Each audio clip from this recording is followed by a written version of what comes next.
यशाश्री जी, मुंबई से। राधे राधे महाराज जी। गुरुदेव, समय ऐसा है कि अभी सब चीजों से ऊब चुकी हूँ, कुछ भी सहने की हिम्मत नहीं है, बहुत टूट चुकी हूँ गुरुदेव। हृदय बहुत कमजोर हो चुका है, कोई भी घटना घटती है तो लगता है भगवान मेरे साथ ऐसा क्यों कर रहे हैं, कुछ उत्तर नहीं मिल रहा महाराज जी, निराश। वैसे हम आपको सही बताएं, भगवान कृपा सिंधु है, भगवान किसी का मंगल, इतने दयालु भगवान हैं। बस उनकी दया की बात आते तो रोने के सिवा कोई और बात मतलब कहने की ताकत नहीं है। वो बहुत दयालु। हमारे कर्म ऐसे हैं, हमारे कर्म ऐसे हैं जो हमको कदम कदम पर विपत्ति दुख देते हैं। हम मनमानी आचरण किए हैं, हम भगवान की आज्ञा के विरुद्ध आचरण किए हैं, तो ना चाहने पर भी हमें दुख मिलेगा। वो भगवान नहीं देते। भगवान बहुत कृपालु हैं, भगवान बहुत दयालु हैं, भगवान बहुत पतित पावन है, पर गलती हमारी होती है। जन्म जन्मान जीव तो वही है, शरीर बदलते हैं। तब जैसे नया शरीर है, पूर्व जन्म का किया हुआ कर्म उसके अंग प्रत्यंगों को अब विहीन कर रहा है, शक्तिहीन बना दिया। तो हम ये देखते हैं कि गर्भ में ही कोई बालक नष्ट हो जाता है, अब उसका क्या पाप? वर्तमान में तो कोई पाप नहीं, पूर्व का पाप है। तो हमें चाहिए कि धैर्य पूर्वक सहना।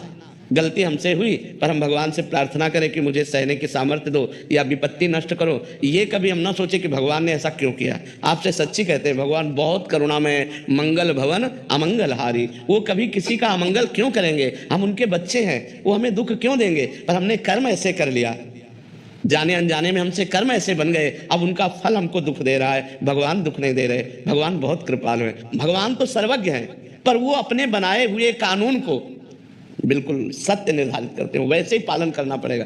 अगर भगवान ने दशरथ जी के पुत्र के रूप में अवतार लिया, राम रूप में, और दशरथ जी के द्वारा एक गलती हो गई, श्रवण कुमार का वध, शब्द विधि बाण के द्वारा उन्होंने समझा मृग, और वो घड़े की आवाज थी, श्रवण कुमार की छाती पे बाण लगा और प्राण। तो उनके पिता ने कि जैसे मैं पुत्र वियोग में तड़प कर प्राण त्याग रहा हूं, ऐसे तुम पुत्र वियोग में प्राण त्यागोगे। तो भगवान राम स्वयं उनके पुत्र के रूप में अवतरित हुए, पर क्या कानून तोड़ा? क्या?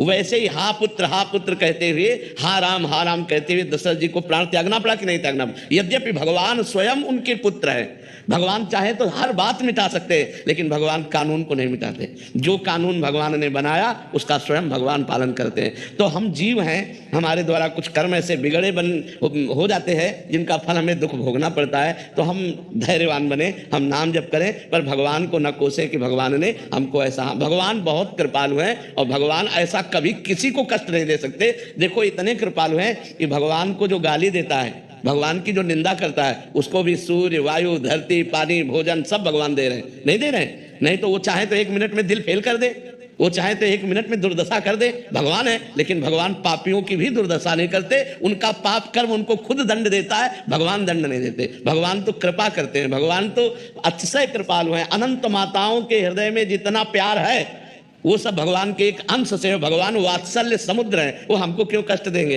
हमारे कर्म हमको कष्ट दे रहे हैं। कर्म प्रधान है, जैसा जैसा हम कर्म करेंगे वैसा ही हमें भोगना पड़ेगा। इसलिए हमें लगता है हम भगवान को न कोसे, हम अपने कर्मों का सुधार करें और ना